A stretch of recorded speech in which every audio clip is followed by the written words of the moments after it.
Hi, everyone. So it looks like a lot of people had other engagements this evening. So far it's just me. I'm not sure if anybody's coming late. But for the sake of those of you looking forward to the recording, I'm still going to go ahead and proceed. So you can reach out to me if you have any questions after the fact.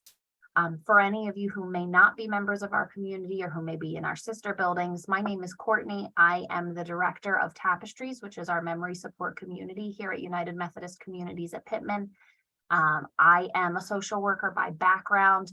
I have a lot of experience in senior care, in mental health, in traumatic brain injury, and basically all things related to the brain and its health and well-being. So this is a big passion of mine. And tonight, at the request of many of you, we're talking about anxiety and paranoia for our loved ones with dementia. So we will talk about what typical triggers are. We will talk about what we can do to respond to them, how we can help support our loved ones through that. And you can feel free to contact me through email, through phone call, whatever works best for you if you have any questions after the presentation, since you're all following and recording, so you won't really have an opportunity in real time to ask those questions. So we'll get started. So for common causes of anxiety and paranoia, we first want to think about what are those things.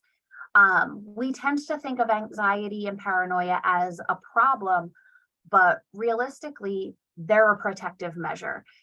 So stress, anxiety, paranoia, all of it is just an escalated response to either a perceived or an actual threat.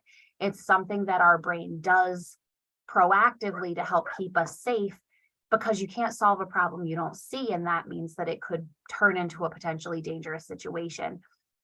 So when we have anxiety and paranoia to a higher degree, where it's kind of counterproductive, it's really just that our body has taken that cue and run away with it. So we want to try to figure out ways to rein it in and help it be safer and more manageable. So one of the number one things for our loved ones with dementia is environmental triggers. They have, we all have really, a limited capacity for what we can endure on a given day or in a given moment. For our loved ones with dementia, they have even less of that energy because it takes more energy for them to get through the day, for them to do their daily routine. So they have less of a reserve to deal with any unexpected problems. The same way that you might have a lower tolerance for a stressful situation in your life if you're not feeling well, if you didn't sleep well last night. Imagine that being all the time. So when we have that limited amount of mental energy to commit to those things, overtaxing that, loud environments, bright lights, lots of things going on, all of those things tend to wear down that amount of energy and make us more likely to struggle to manage it. So when we think about environmental triggers, when our loved ones seem upset, we want to think about, what do we see? What do we hear? What do we smell?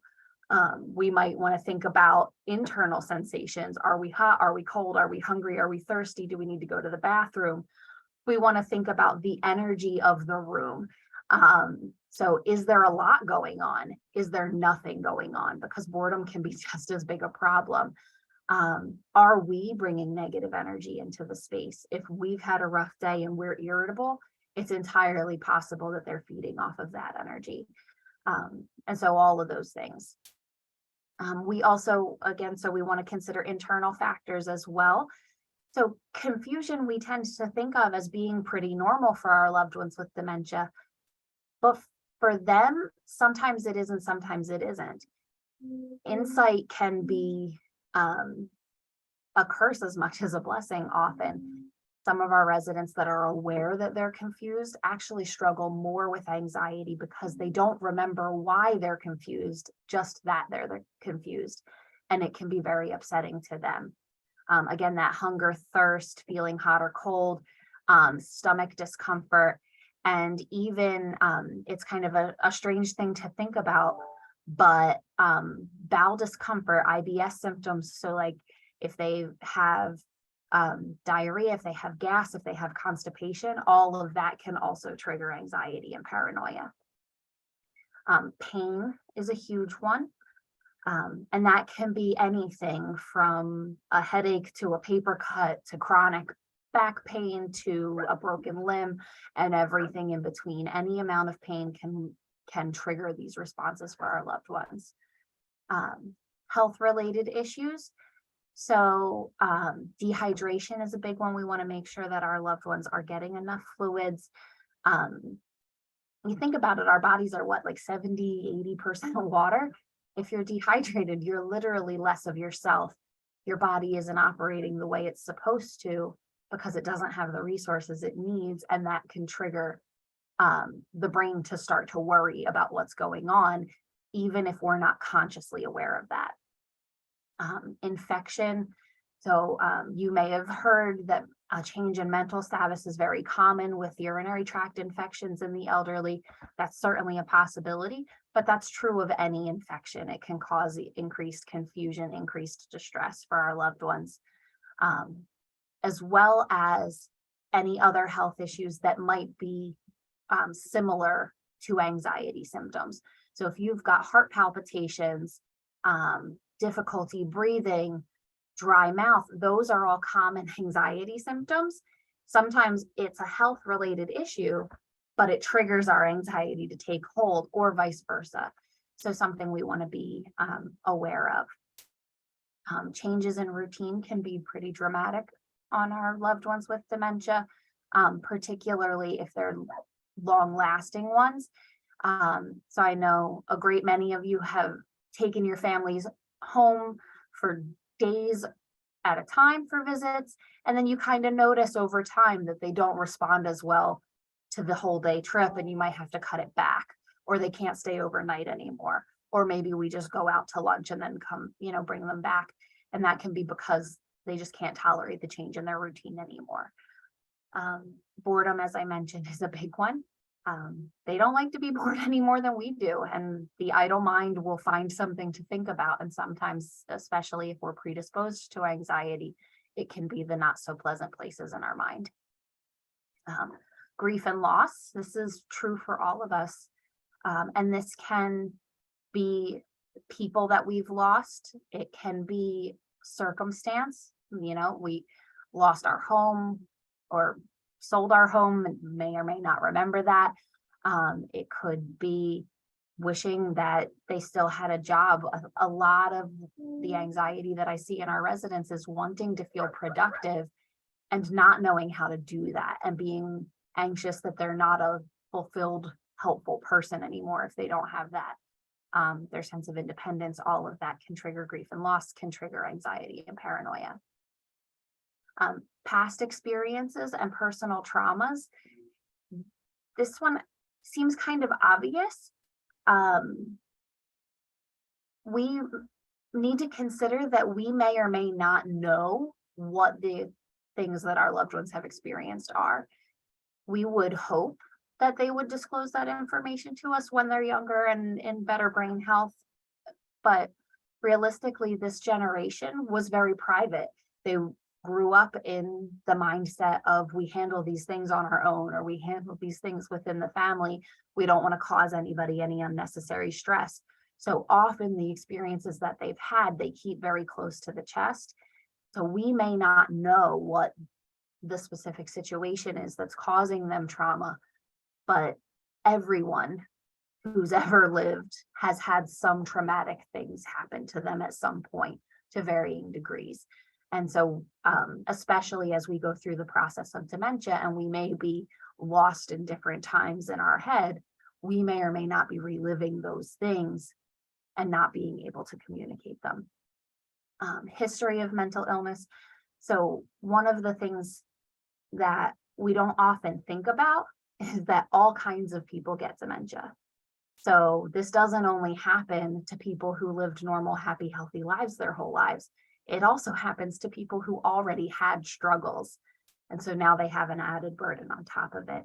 So, so if your loved one has a history of mental illness, I wouldn't expect it to go away as they get dementia. Is it possible that the changes in their brain chemistry could make it go away? Sure, anything is possible, but it's less likely than to expect that those things are going to continue. and may even be harder to control because of the change in capacity. And medications. We tend not to think about medications as being the cause of these issues. We tend to more think of them as being the solution. But a great many medications in general, but psychiatric medications specifically, can actually be counterproductive for people with dementia. And so we'll talk about that more later. But also even many of the medications that are prescribed for dementia to reduce the symptoms can actually increase anxiety as one of their side effects. Sort of the way they work is by giving it a little extra juice to the brain to help it have more energy to complete the tasks at hand. Well, that increased energy can come with anxiety symptoms. So we just want to be mindful of the fact that medications can also be a cause.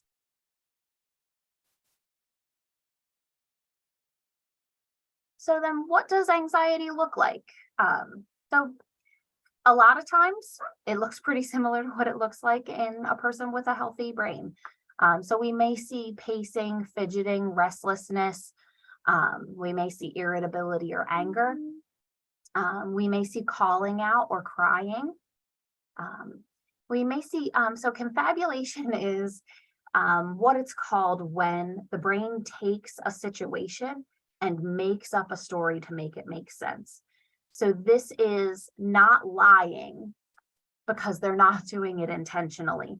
They are taking the information they have and the brain is filling in the gaps. So if I know that I'm upset and I know that that person is wearing a pink sweater and I know that I have a pink sweater, I might think that that person stole my pink sweater and that's why I'm upset. And so it's kind of a strange thing, but it fills in the gaps. And so we want to keep in mind that the stories that they tell when they're feeling anxious may not be accurate to the, to reality as we see it, but it's real for them. And the stories that they may make up may be, they may seem manipulative, or they may even seem antagonistic, as though they're accusing you of doing something. But in actuality, it's just the brain trying to make sense of the situation at hand. We will likely see increased confusion, increased distress, definitely changes in normal behavior. And so when I say normal, there's really no such thing. It's what's normal for your loved one. So if you have a loved one that always paces, stillness would be unusual for them. If you have a loved one who's usually still, pacing would be unusual. If they're normally quiet, suddenly being loud. If they're normally loud, suddenly being quiet, things like that. So there's a lot of variability in what we might see. It's really about knowing our loved one and what they're normally like. And when we see them act differently than they typically would, we want to be asking ourselves what's going on here that's causing that change. We may see rummaging or packing. So like rooting through drawers, moving things around, maybe even carrying a bag around with them. Self-deprecating comments or expressions of self-harm, especially if your loved one also has a history of depression. This can be a big one. They may say things like, like, I'm worthless, nobody loves me. It may escalate as far as saying, like, I wish I was dead. Why hasn't God taken me already? Those sorts of things that we hear every so often. And it's pretty heartbreaking to hear your loved one say those things, but it's often coming from this place of they're already stressed and they just don't know what to do with it anymore. Perseveration, this is that broken record. They just can't get off of that one topic. So they're going to talk about it, and they're going to talk about it again, and they're going to talk about it again. And for our part, we have to try to help them through that without getting frustrated that we're hearing it for the 10th or 15th time.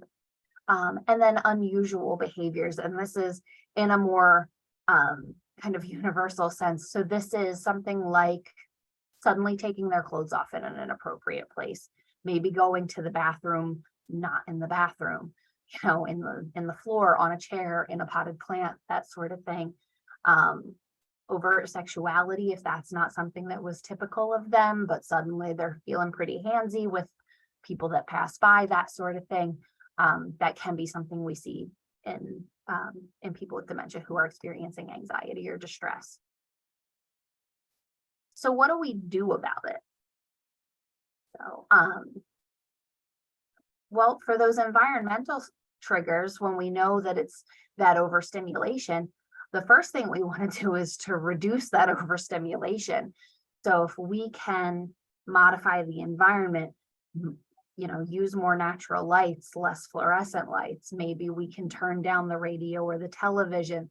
If there's a lot going on, we can go to a more secluded area. Anything like that that's going to change how overstimulating the environment is. We want to manage our own energy output, make sure that we're not taking things personally, make sure that we're still responding calmly, using soothing tones, trying not to let our own worry or even our own frustration impact how we're responding to them. That can be a really hard thing to do, especially because as the brain loses some of its ability, it needs to still be able to survive and protect itself. And it has this wonderful plasticity that lets it adapt to those changes. So one of the great things is that we become, as our loved ones have more dementia symptoms and it becomes harder for them to remember people, they get to be really good BS detectors, because that's how they keep themselves safe. They have to be able to make a snap judgment on whether or not to trust the person in front of them that they don't recognize. That can make it very hard if we're frustrated or we're worried to be convincingly calm. So that's something that we need to make sure we're practicing for ourselves. We definitely want to assess for comfort. So are they in pain? Are they hungry? Are they thirsty? Do they need to go to the bathroom? Anything like that. Pain can be a challenging thing to assess for if our loved one is in a place where they're not able to verbally communicate that. So at those times, we're going to look at what are their facial expressions? What's their breathing like? What's their behavior like? And are those things normal for them? And that's going to guide our decision making. So we're going to use what we know.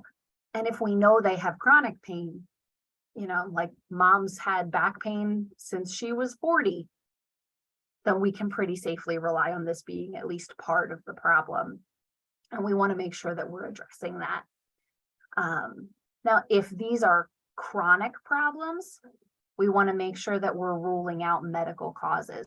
So you may find, and some of you may have had these conversations with us where we're saying, mom or dad has been pretty anxious lately. We're going to do some lab work just to check.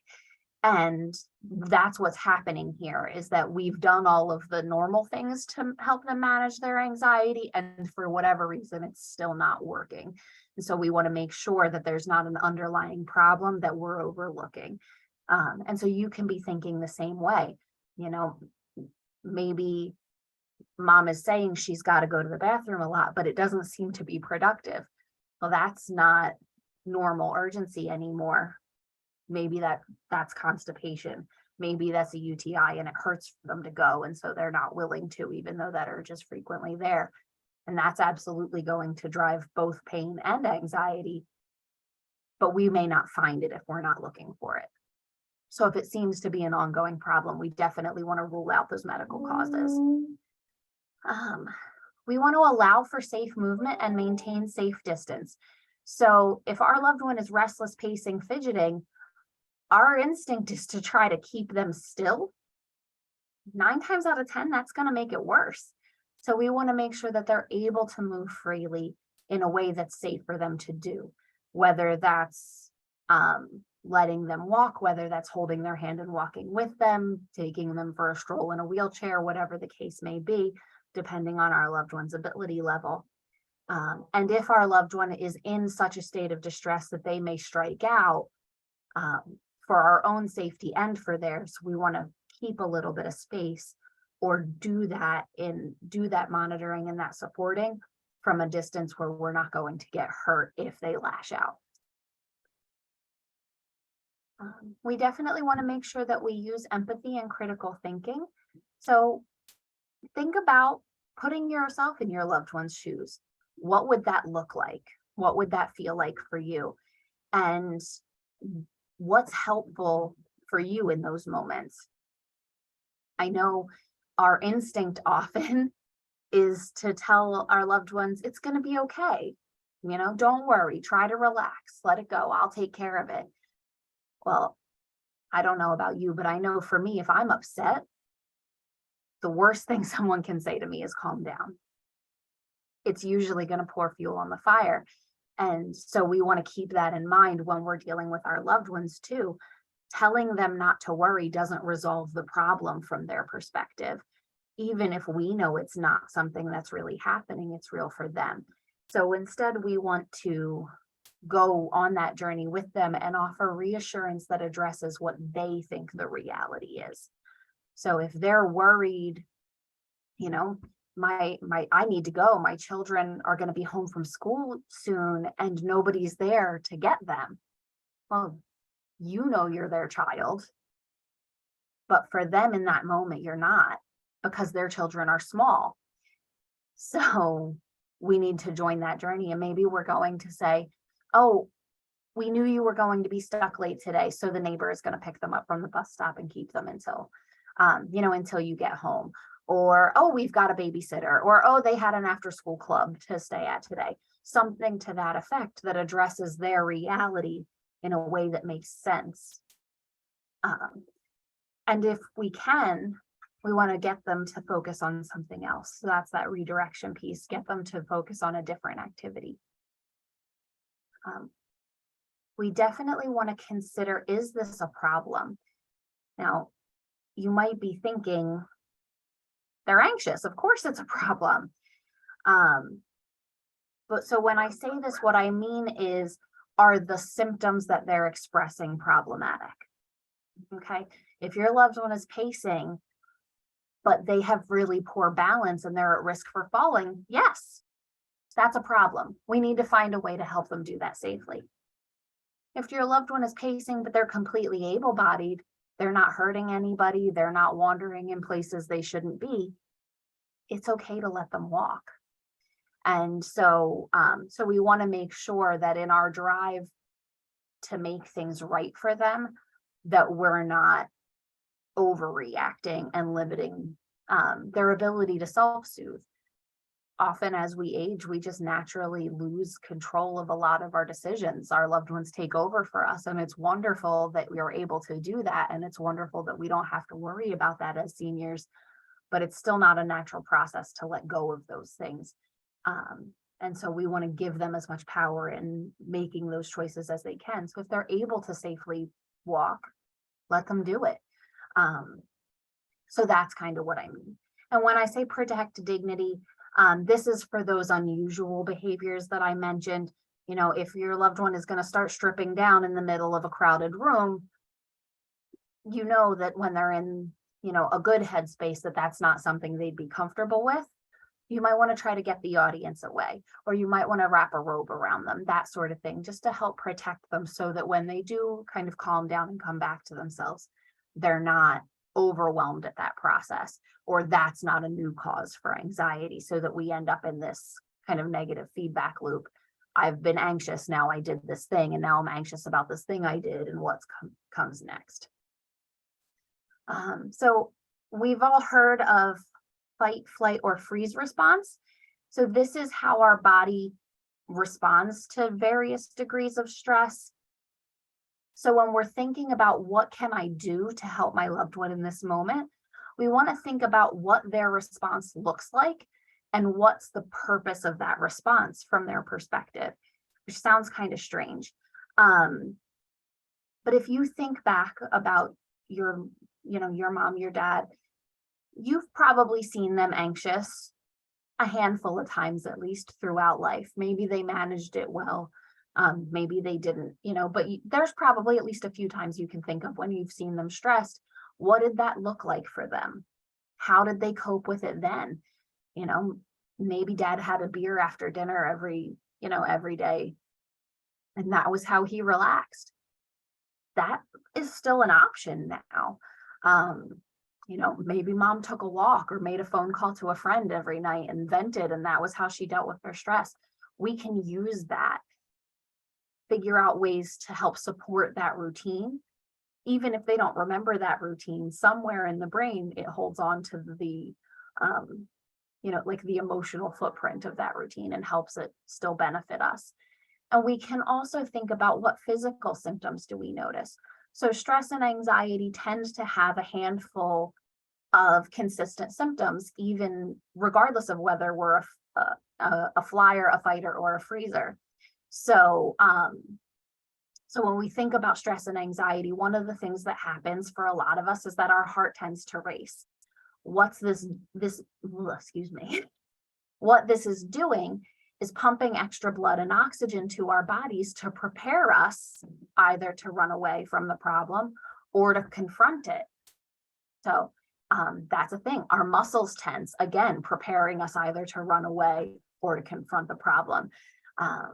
That's what that adrenaline pumping does. Sometimes we get short of breath. Again, we're breathing really quickly, trying to get extra oxygen to those muscles to prepare to run, to fight, to do whatever. So if we're not sure what the actual cause of the anxiety is, we can still do things to affect these physical symptoms. Sometimes the only way to get that muscle tension out is to use those muscles. So maybe we engage our loved one in some kind of physical activity. This might be taking them for a walk. It might be, getting a balloon and batting it back and forth for a little while, playing a hand of cards, something like that, to give them something to do with that restless energy that their body has stored up. So that's kind of when I say, like, what physical symptoms do you notice? That's what I'm talking about. And what can you control is like, okay, what can we channel that into? So if I'm hyperventilating, what can we do that's going to naturally slow down my breathing? Maybe we listen to relaxing music. Maybe we turn on some nature sounds. Maybe you encourage your loved one to talk. Just kind of by nature, we can't speak as quickly as we can think. So engaging our loved one in conversation can help slow down the racing thoughts that can contribute to that anxiety. So we want to be thinking about, if we can't address the problem, we can still improve the situation by addressing the symptoms. So then paranoia, we're going to take one step further. So it can have a lot of the same symptoms as anxiety, but it also tends to have a few different ones. So often hiding things or losing things is part of this. One of the number one paranoid complaints that I hear from our residents is something was stolen. My coat, my wedding ring, my anything. It could be anything. Remotes are a very popular one.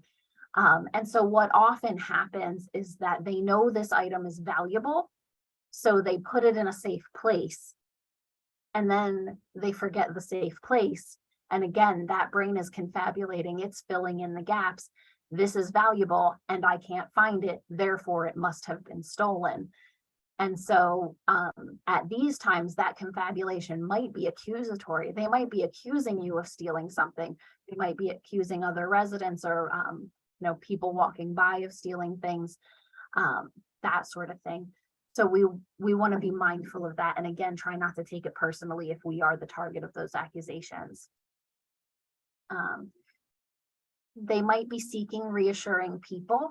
So we've talked about this in a lot of previous meetings, but this is like, I need my mom, I need my dad, I need my husband, my wife, I need my brother, my sister, people that often have either passed away or are just not present in that moment, but they're looking for that person. And they may even be looking for you and not realizing that you are the person that they're looking for, because they're thinking of another iteration of you in their head. Maybe they're too distressed to recognize you. Maybe they're thinking that you're still, a college age student or even a little kid. And so they're looking for that person that they're not going to find because it doesn't match the image in their brain that they're looking for. And refusing assistance. We see this a lot with people who are experiencing paranoia. They don't want you near them because they don't trust you to be near them. And so to engage them in something really private, like showering, like going to the bathroom, things like that, definitely not going to happen at these times. So we want to kind of think about if they're suddenly resistant in a way that they typically aren't, is this what's going on? You know, is there something causing them not to trust us in this moment? And it's not necessarily that we've done something to make us unworthy of trust, so much as it's what's going on in their head has put them in this place. So again, what can we do? Again, we want to manage our own energy output and try not to take things personally and try to maintain that calm demeanor. We still want to allow for that safe movement if they're pacing, if they're fidgeting, if they're aggressive at all for whatever reason because they're so upset. We want to accept the reality we're given and go with the journey. So again, this is that, my kids aren't here. Well, they're at school, and we want to try to keep the answers simple.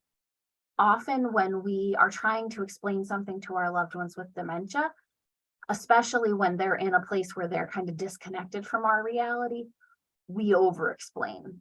We give too much information. And when they're struggling to process it and they can't understand all that we're saying, it kind of creates a bigger problem. So again, we talked a lot in the beginning about that overstimulation. They're already in a not so great headspace. Their capacity to process what you're telling them is diminished because of that. And we're giving them way too much and we're ramping up that anxiety even more. So we want to keep our answers simple. Their brain will fill in the gaps. That confabulation that can cause a problem can actually be part of the solution as well. So we want to try to keep things simple so that they can fill in the gaps in a way that makes sense for them. And it's kind of a strange thing, but there's no wrong way to do this. So one of my favorite examples of this, and it's kind of an off-color story, but we had a resident who struggled with paranoia, and she was having some issues with fluid retention that required her to be placed on Lasix. And she had always been very continent. She had no issues with wetting herself or anything like that. But with the addition of the Lasix, suddenly that was an issue. And she was so embarrassed that her brain filled in this story to hide her embarrassment. So she woke up in the morning and said, "Somebody wet my bed. It wasn't me. Somebody wet my bed." And she was on the Lasix for a few weeks. So that continued every day. Somebody's coming in here and peeing in my bed in the night while I'm asleep. And so it unfortunately, it kind of coincided in early May with, we had a Cinco de Mayo event. And in her brain, she connected those two. It's Cinco de Mayo, somebody was at a party and had too much to drink. That's who came in and wet my bed. And so it kind of devolved from there. And we tried a lot of different things to help change that focus.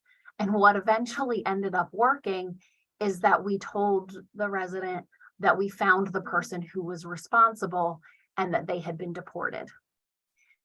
And it sounds terrible, but it worked. She was so convinced that it was someone having too good a time on Cinco de Mayo and getting too drunk and then peeing in her bed, that telling her that that person was no longer in the country satisfied her. And then so the next morning, when she still had the issue with wetting the bed, rather than saying that person is back, she asked why her bed might be wet. And then we were able to have a more reasonable conversation with her about what was actually happening. I won't say that that's always going to work.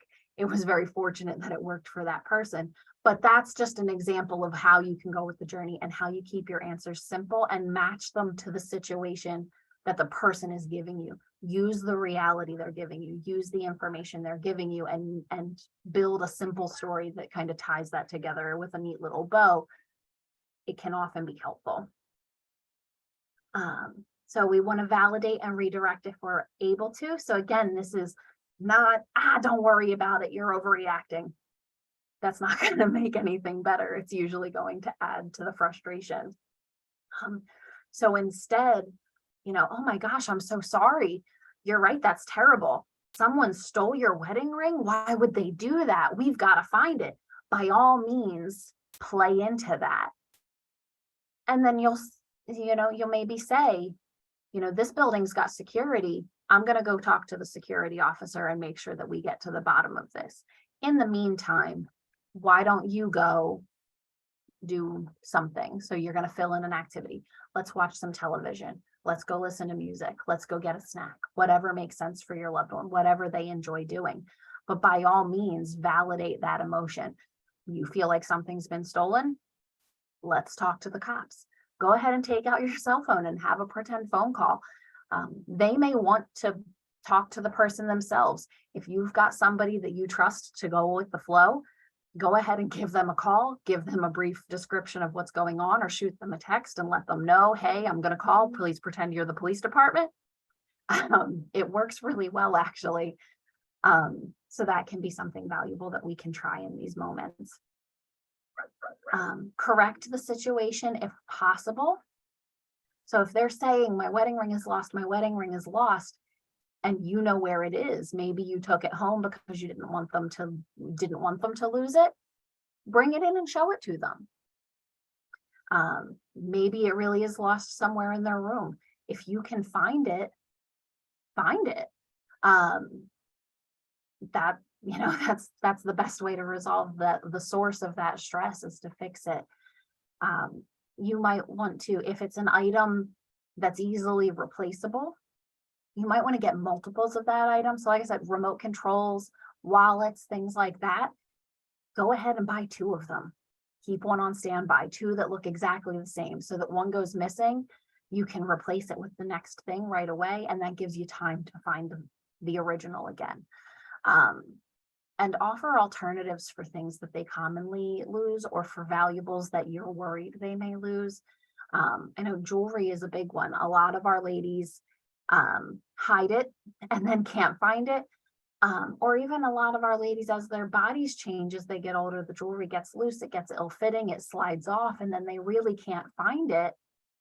But it's triggering this paranoid response. Dollar store beads are beautiful. You can get really good, like low quality, inexpensive jewelry that looks really nice. And for them in their mental state, it can be pretty comparable. Even the Mardi Gras beads, we've got a lot of our ladies that have transitioned to wearing that instead of their fancier jewelry. And it's allowed family members to take home those valuables so that they can stay safe. That's absolutely okay to do. And then for those times when they're resistant, when they don't want our help because they don't trust who we are, they're just in that negative headspace, we want to try to engage them in conversation. If we can, completely change the topic. So if they're saying, no, you're not getting anywhere near me, I'm not changing my clothes in front of you, you're a creep, that sort of thing. Okay, that's fine. We don't have to do that. Tell me about your day. Or tell them about yours, make conversation, get them involved in other things, and then reapproach once they've calmed down. Sometimes the conversation is enough to switch the focus. But even if it's not, you can maybe approach that in a different way that makes it seem a little more natural. So you're going to have a nice, friendly conversation for a few minutes. And then if your goal is to get them changed, you're going to approach it again like, oh, can I help you get a clean shirt on? That sort of thing. We can offer choices rather than asking yes or no questions. Okay, so if our loved one is paranoid, they're already irritable, they're already stressed or upset, and our first instinct is to ask, like, do you want to get dressed? If they're upset, they're going to say, no, I don't want to. So rather than giving them that option to say no, we're going to say, let's get dressed. It leaves less room for argument and they're more likely to go with the flow. Or we'll say, like, we'll hold up the two outfits. What would you like to wear? And give them a choice where there's no wrong answer, that sort of thing. And we want to break tasks down into smaller, more bite-sized steps. I think just naturally, because those things seem simple for us, we can sometimes forget how complicated and how demanding, something as simple as getting dressed, getting bathed, brushing our teeth, any of that is for our loved ones with dementia. And sometimes, especially say we've got somewhere to be, we're meeting family for lunch, we're going to a dentist appointment, whatever the case may be, it can be easier often to just do it ourselves rather than give them the time and the space that they need to do it, or to skip it entirely and just, like, we just need to get there, let's forget this. Those things are often going to make it worse and not better.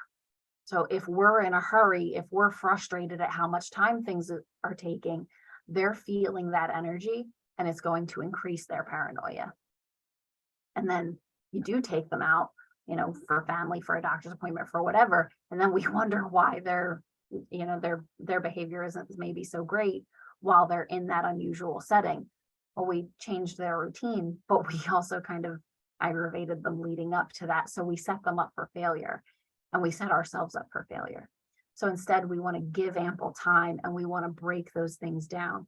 So instead of saying, like, we need to brush your teeth and get you dressed because we've got places to be, we're going to focus on one task at a time. Let's put on some shoes. Let's go to the bathroom. Let's brush our teeth, and give one simple command at a time. Again, using that strategy of offering choices. Do you want to wash your face or brush your teeth first? Do you want to wear the red shirt or the blue shirt?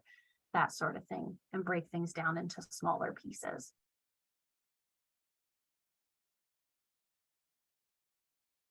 So I do want to talk about some other psychotic symptoms while we're at it. These are not psychotic symptoms, or they could be, but they're also just part of the package with dementia. And so what I've seen a lot, either in residents who go into the hospital for treatment or care, or for new people coming in, and we're looking through medical records and it'll say psychosis, psychosis, psychosis. And that, carries a certain weight and gives us a certain mental picture of what to expect. And then we meet people and they're not like that at all. And so this is just some of those psychotic symptoms that maybe hospitals or doctors who are not well-versed in dementia might consider to be a psychosis, when in actuality, it's just part of dementia and it's normal. So disorientation to person, place, or time is a big one.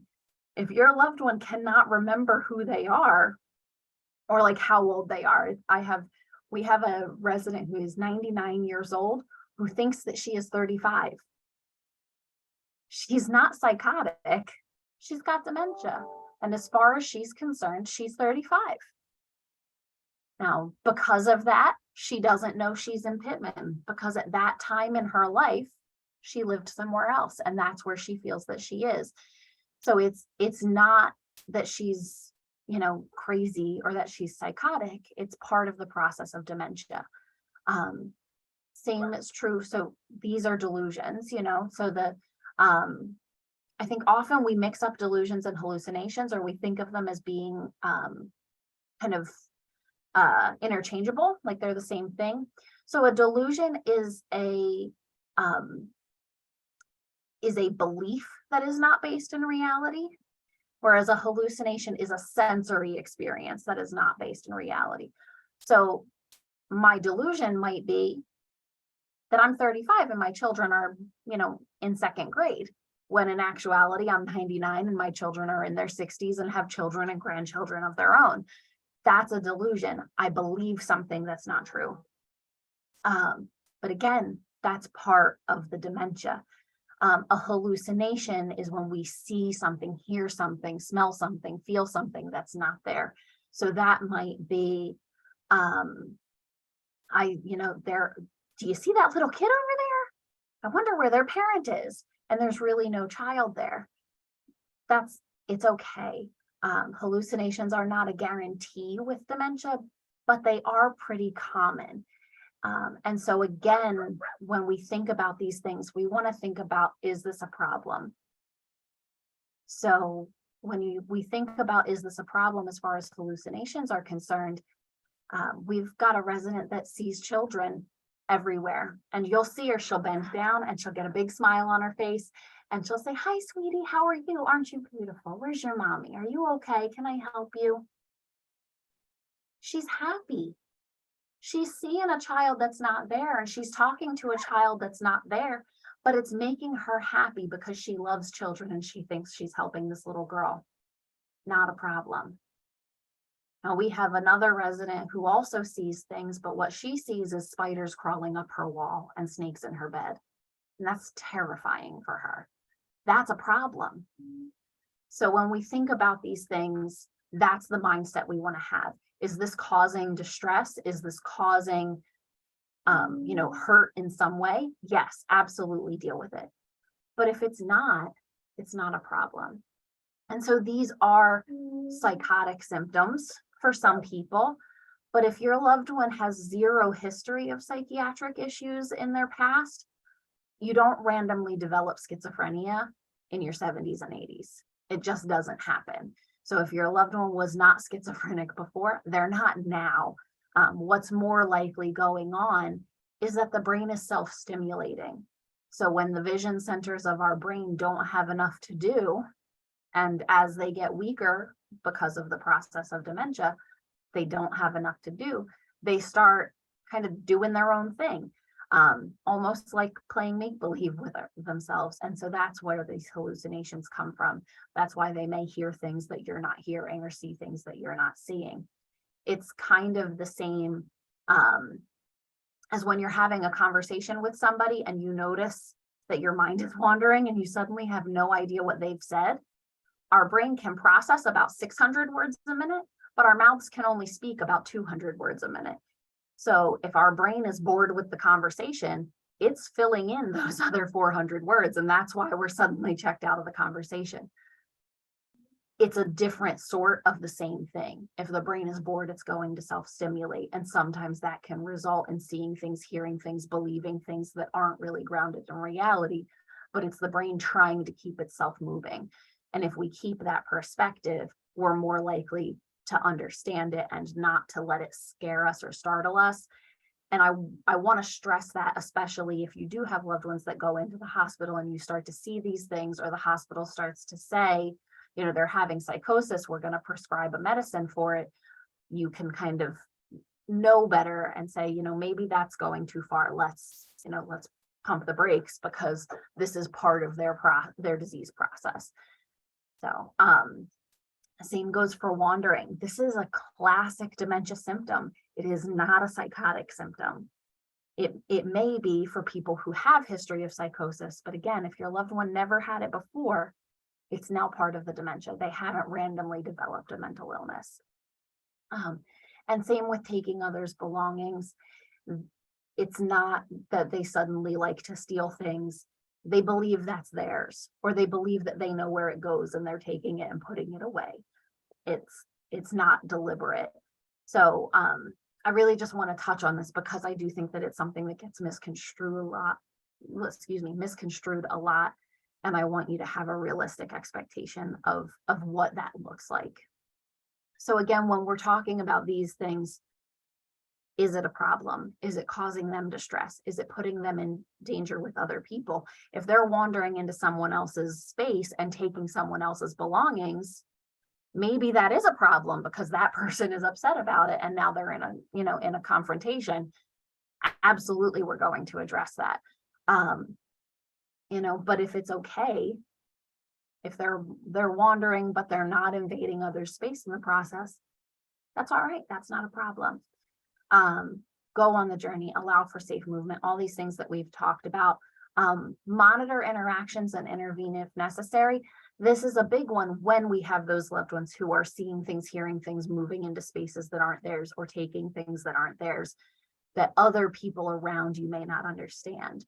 I know I've had conversations with a few of you as family members where you're the primary caretaker for your loved one. So you're seeing these things and you've kind of got an idea of how to respond to it, but maybe your brother who lives 3 states away and doesn't get to visit as often doesn't have that same familiarity.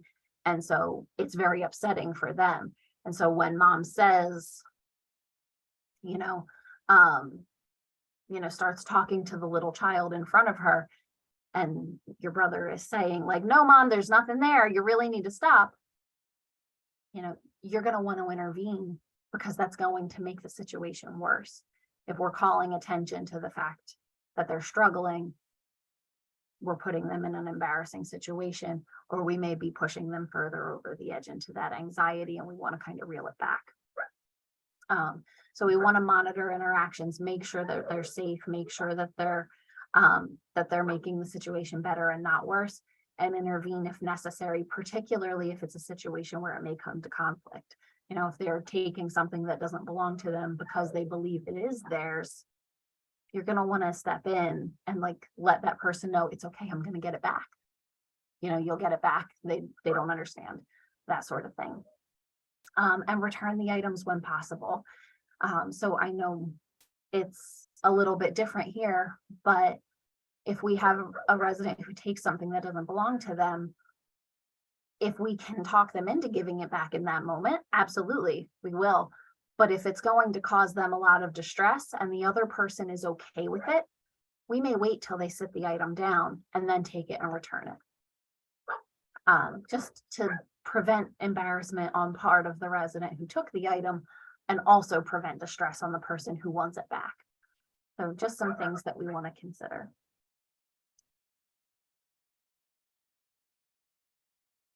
So when all of that fails, because realistically, often the simplest path is the most effective, but there's always going to be an exception to that rule. So when you've tried everything and it still doesn't work, then we do this process that we call road mapping. And so I'm going to kind of walk you briefly through it here, just to help you think about how you can think about your loved one's distress a little bit differently. So you see this pink chart here, and the number one thing is, what am I doing? So this is a concrete explanation of what we're seeing our loved one do. And we want to try to keep it objective rather than judgmental or subjective. So if our loved one is, shouting, maybe they're angry and they're accusing someone of stealing their things and they're shouting, she stole my shirt, she stole my shirt. You're going to write crying out that someone stole her shirt. You're not going to write screaming like a lunatic, or you're not going to think screaming like a lunatic. And part of this is about how we frame it for ourselves. So, like I said repeatedly throughout it, a big part of how we respond is about managing our own response and making sure that we're the picture of calm and composure that we want them to feed off of and to feel. So if we can frame it in our head in a more neutral way, it makes it easier to do that. If we're saying they're screaming like a lunatic, they're hitting people because they're angry, they're acting like a real jerk, there's a definite emotional tone to those words that sounds bad. And if we're interpreting their behavior as bad, we're more likely to respond in a way that is frustrated or hostile or harsh, which is going to make the situation worse. So part of this is framing it for ourselves in a way that's neutral and objective, and really looking at what is the thing that's happening, that's the concern, because that's what we want to fix. And if we can look at it less as a bad behavior and more as an expression of distress, they are distressed and this is how they're communicating it, it gives us a better chance of staying calm and of being able to figure it out. So that's where we want to start. And then we want to think about what happened leading up to that. What was happening right beforehand? And this is where we're going to go back to that list of triggers and common causes that we talked about in the beginning. Is it overstimulating? Is there a ton of noise? Is the light glaring? Are there, beeps and buzzers and alarms? Are there a lot of people coming and going? Am I hungry? Am I tired? Am I cold? Did I just do something really difficult? Maybe they just came back from physical therapy and they're exhausted and in pain from all of the work that they've done, things like that. We also want to consider, was there nothing going on beforehand? Because again, boredom can be just as big a trigger. The brain self-stimulates. So just like I said with the hallucinations and the delusions, the brain self-stimulates. So if I'm bored and my brain is trying to entertain itself, sometimes it picks the wrong path and it entertains itself with thoughts and behaviors that aren't necessarily pleasant or desirable, but we can still figure that out. So we want to look at what's happening right before we notice the problem and consider that it might be something, but it might be nothing. Like literally too much nothing can also be the problem. And that's going to help guide our response. If our loved one is bored, we're going to do something completely different than if our loved one is overstimulated. So then we move to number 3. What am I communicating? Okay. This is often not about the words they're saying. It would be really great and helpful if our loved ones with dementia would just tell us what the problem was. But often they don't even know what the problem is. They just know that there's a problem. And so, for example, we had a resident in one of our other communities who every day was just walking. I got to get home. I got to get home. I got to get home. And she wanted to walk to Vineland. It's a hike. It's about a 40-minute drive. So for a walk, you can imagine it was a pretty long time. And trying to figure out what it is that walk was so important for. And ultimately what we discovered is that she was in pain. She was having a lot of foot pain. And that seems so counterintuitive. She wants to walk this ridiculous distance when her feet hurt so badly. That doesn't make sense. But again, if we take it from the person with dementia's perspective, my home is in Vineland and I'm in pain and I'm uncomfortable. So I want to be home in my own bed. And the only way I'm going to get there is if I take myself there. And I can't drive, so I've got to walk. And it's several steps removed. But when we address the woman's pain, the wanting to walk and leave and go to Vineland subsided. And so that's kind of the idea. So we want to think about, what could this behavior be communicating? And sometimes, like I said, if the environment is overstimulating, pretty straightforward. We need a little more peace.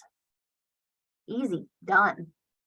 Sometimes, like in the situation with with the woman walking to Vineland, or even with the woman who thought someone else was wetting her bed for her, we might need to be a little more creative in what we're looking at. So again, we always want to come back to that list of common stressors and triggers. Is that an exhaustive list that covers everything? Absolutely not. But it is a lot of the more common symptoms. So hopefully if you go by that, it helps give you some guidance. And that's going to help determine what we do to help our loved one, which is, of course, the last category. So what do we do about it? And so in this, we want to consider that there is no wrong answer. There's no wrong answer because they don't even necessarily know why they're distressed. So we can't be expected to know why they're distressed. The important thing is that we're trying. And so we want to be creative. We want to be willing to try new things. And we want to consider that what works in one moment may not necessarily work the next. So for example, we have a resident that occasionally is upset and gets anxious at meal times and won't eat because of it. And her anxiety is based in, I'm not going to accept food I can't pay for. So she'll refuse to eat because she can't pay for the food. But we obviously want her to eat. And we know the food is included in her rent, that it's already paid for, but telling her that isn't natural. I don't know about you, but you go to a restaurant and they tell you, oh, dinner's on us today. That would be nice, but it's not realistic. And so the brain can't understand that this is the exception to that rule. And so one of the things that we ended up doing, because we knew that resident did a lot of charity work, is that we drafted a certificate of thanks that said, please accept this complimentary meal as a show of our gratitude for all of your charitable work. And we presented that to her at mealtime when we wanted her to eat. Sometimes it worked beautifully. Sometimes she was so proud. One time she even made an acceptance speech as though she was receiving an award. So sometimes she was so proud, and then she felt comfortable receiving it because she did feel as though she had paid for it in some way through her good works. Other times it didn't. Other times she was like, I do that not to get something for it. I do that because it's the right thing to do, and I'm not going to accept your charity. And the thing that had made her happy and that had been effective yesterday, today made her angrier. Sometimes that's the reality of the situation. And so we want to consider that if at first we don't succeed, we're going to change tactics and try again.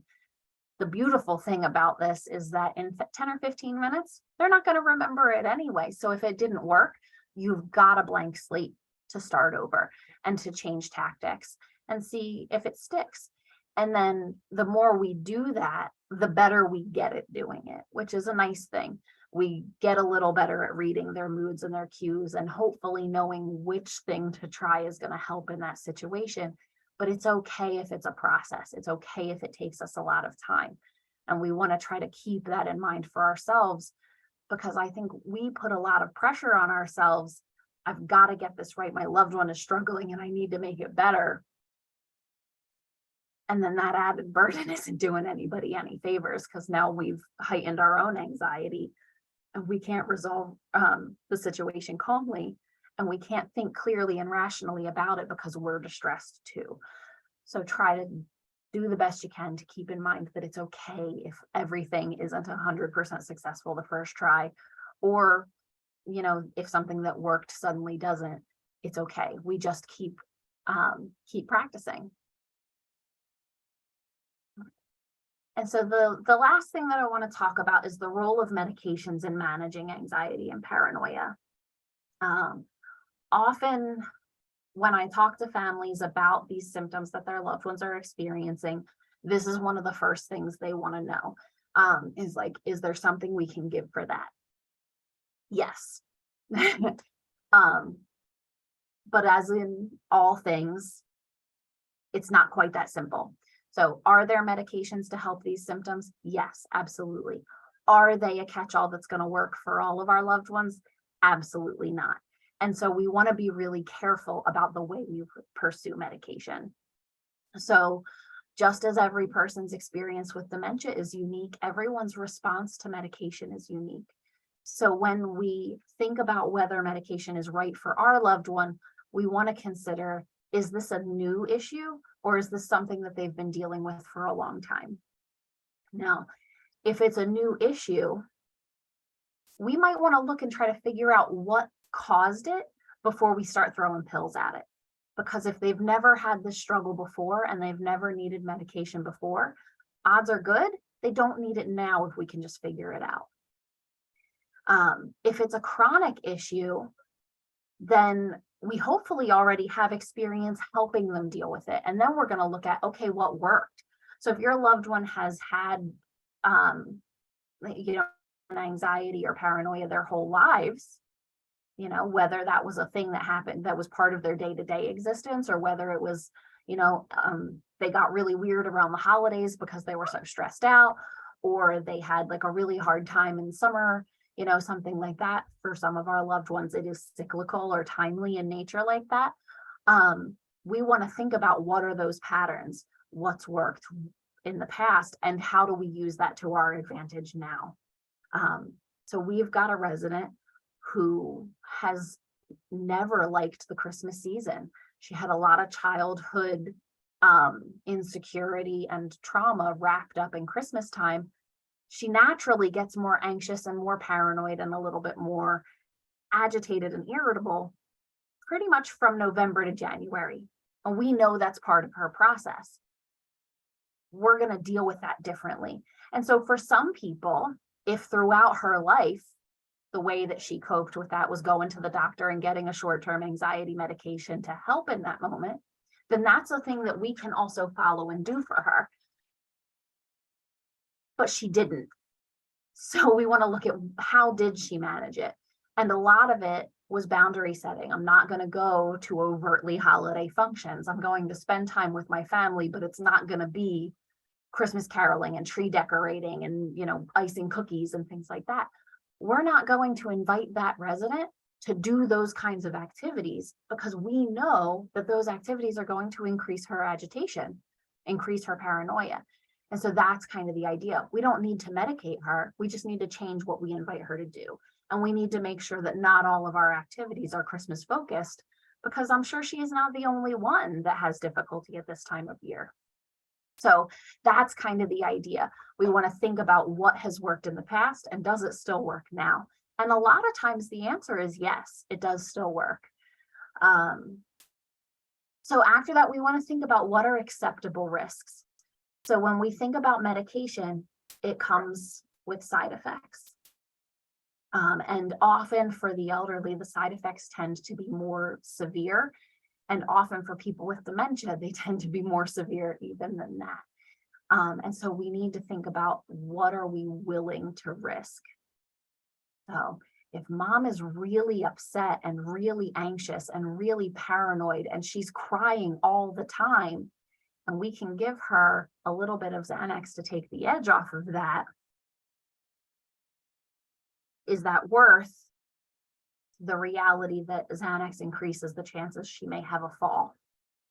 And if she has a fall, what injuries is she going to sustain? I can't tell you what the right or wrong answer is for that. So we have to think about what our loved one would prioritize, what we feel is a priority, and what the doctor recommends.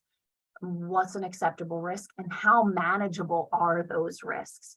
So if mom hated crying, not that anybody really likes to cry, but some of us are okay with it. Some of us have a good cry and then we feel better and we keep it moving. Mom's okay with it. We probably don't need to medicate it. But if crying all the time is really upsetting for her and she's embarrassed that she's crying, maybe it's worth it. We're going to explore that short-term Xanax to address whatever this problem is. But we want to make sure we're not just letting mom fall willy-nilly. So do we also need to add physical therapy to help make sure that she's got the strength to hold up when the medication makes her a little more tired? Do we want to give it at bedtime so that it's working its way out of her system as she sleeps, so she's less likely to fall, but still get the benefit of the reduced anxiety? Things like that. That may or may not work for everybody, but that's the kind of thinking we want to do when we're determining whether medication is a good option for our loved one. And then we also want to think about what type of dementia our loved one has. And this is a really tricky one because we can't get a concrete diagnosis in life. So often when we go to our doctors and we go to our neurologists and we take our loved one and they're doing tests and they tell us, oh, they've got Alzheimer's. Oh, they've got vascular dementia, whatever the case may be. It's not a concrete, definitive answer because the only way we can really tell is through brain autopsy. And we're not doing that while our loved ones are alive. So they're making an educated guess based on the symptoms that they're seeing and the symptoms that you're describing. And different types of dementia will respond different ways to different medications. So kind of the way that psychiatric meds and anxiety medications specifically work is by addressing the chemicals in our brain that are in the spaces between our nerves. So If our nerves are kind of like this, that's, these are their dendrites and their little nerve fibers, and this space in between is the synapse. There's all kinds of chemicals in this space in between. That's what our brain is reading and determining our reaction. And the way medication works is by changing the chemicals in that space or changing how long the chemicals remain in that space. Now, as we have our dementia progress and more of our brain matter kind of declines, those gaps get bigger and bigger and bigger and bigger. And you can pour an ocean of chemicals into that space, and it may not make a difference because there's nothing there to interpret what it's doing. So we might not get the response we're looking for. With some types of dementia and with some medications, it can actually have the opposite effect. So where an Ativan or a Xanax might be calming for a person with a healthy brain in their 50s, it might actually make the anxiety worse for a person with dementia. That's something we want to be aware of and something we want to be looking for. And with some types of dementia, like with Lewy body dementia, some of the negative impact of medications can be as severe as sudden unexplained death. And that's a pretty big risk to take. So we want to make sure that we're talking to our doctor about what type of dementia our loved one has and what's the best recommended course of treatment for that type of dementia if we decide to go the medication route. And so from there, we want to make sure that we're keeping in mind, because of all of these challenges, because of all these risks, medications should not be a first line of defense unless our loved one has a long-standing life history of taking those medications for other issues. So if your loved one has had bipolar disorder or has had anxiety their entire life, stopping those medications can be more detrimental than adding them.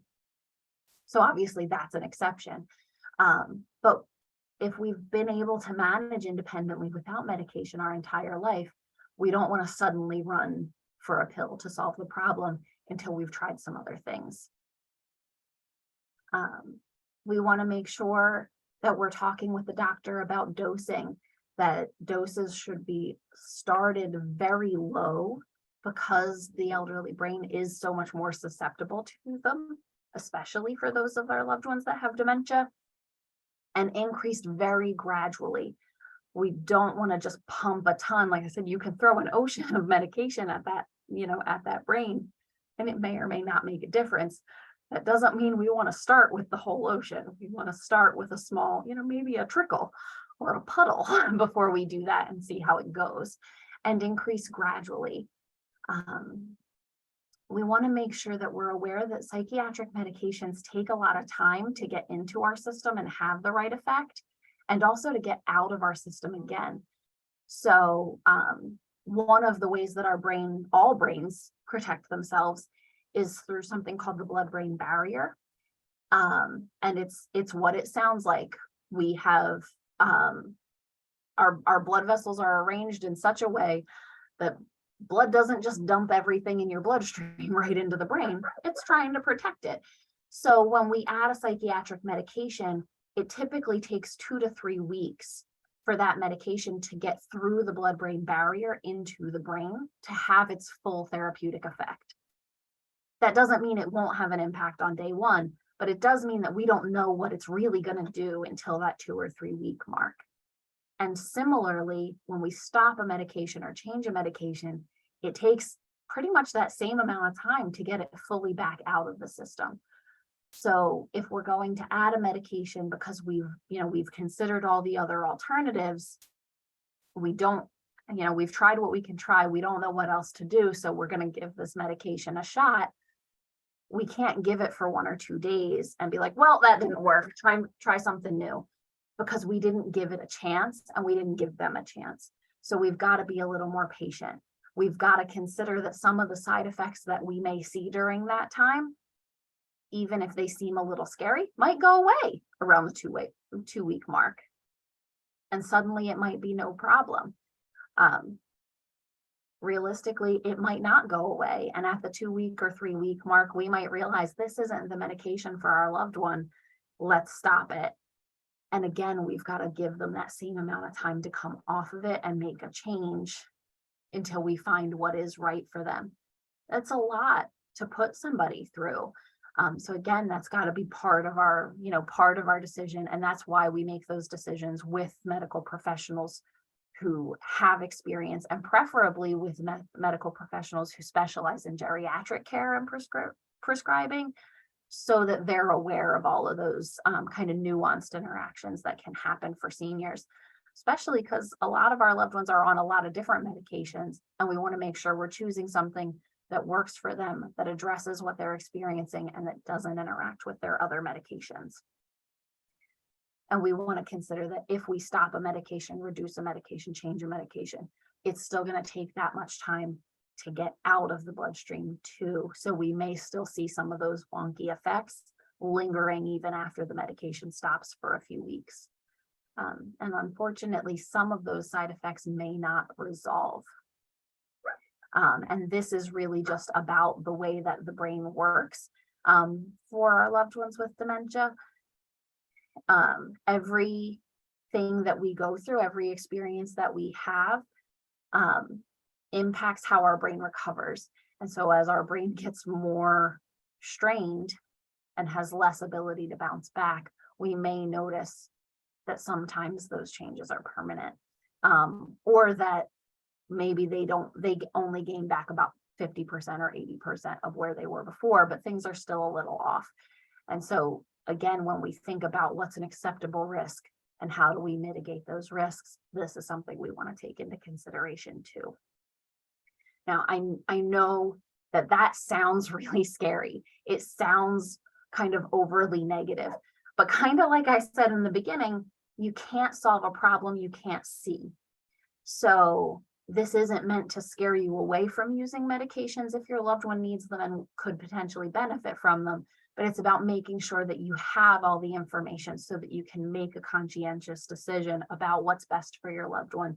And you can do that through the proper channels and with the proper supports to make sure that they're okay and good, and that you're okay and comfortable with the decisions that you've made, come what may, if that makes sense. So this is normally the part of the day where I would ask if anybody has questions or comments. But since we're just in recording today, obviously there aren't going to be any of those.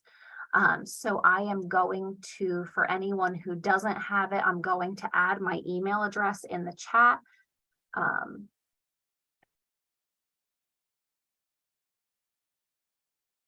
And so if you have any questions, you can feel free to reach out to me at that email address and I'll be happy to answer them. It's a little bit strange because I've largely been talking to myself all night. So where I would normally at the end of every slide pause and ask if if there was any confusion or any comments or concerns about that particular slide. I don't have that feedback this time. So if there was something that didn't quite seem right, feel free to reach out. I'm happy to explain it in more detail.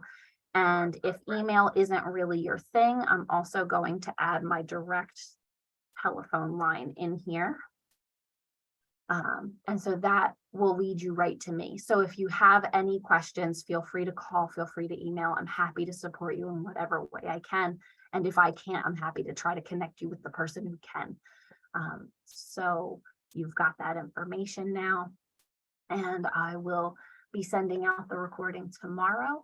I hope you all have a very lovely evening and a very happy holiday season. And if you have ideas for future topics, I'd love to hear those as well. I'll be sending out an email shortly to discuss our January meeting and what it'll be on. So I'm open to suggestions.